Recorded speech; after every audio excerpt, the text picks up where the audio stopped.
Ayan. Hello guys, nandito kami ngayon sa anong lugar to ka? Kalawag. Ka? Kalawang. Ha? Ano? Sa bundok na kung tawagin ay Patsi. Nanguha kami ngayon guys ng okra, pampunla at saka Ano akin man? ayan nga pala yung mga kasama ko guys. Katatanim lang namin yan. Bago harvest. Katatanim lang po nito tapos harvest agad. Hi guys! Wala ka kayo man ako. Ang dami nilang tanim dito guys. Tingnan nyo guys, yung sili nila napakaganda. Ito guys, Tibar, dito tibar. napakaganda ng sili nila na tapos yung Ano mo man yan? Di man. kamuting kahoy nila guys, napakataba. Papaya nila guys, napakadami, tsaka ang gaganda ng bunga, lalaki.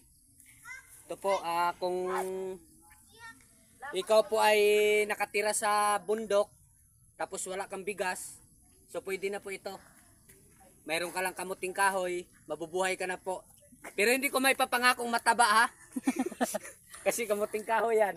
Siguro resistensyado, pero hindi mataba. Mangnakaw. Resistensyado. At ito pala guys, ang galandan. Napakaraming bunga. Yun, video mo yun, galandan. Yeah, may nagsungkit guys. Sila po yung may-ari ng dalandan. Subscribe na lang guys and follow my vlog.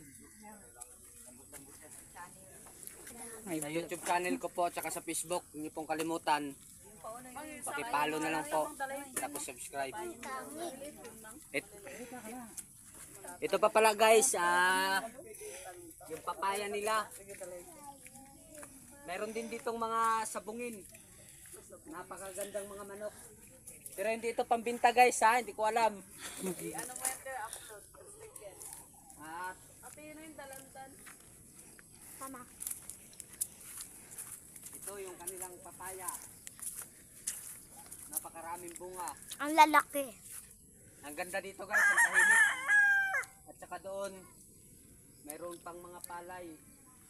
Yun, basakan yung doon. Napakaganda naman dito guys. Tanlad. Ang tanlad, isa sa pag magtutula ka ng manok, ang pinakapangunahing sangkap. Tanlad. Okay guys, Kasi balat. kita-kita na lang tayo sa next video. Maraming salamat po. For today's video.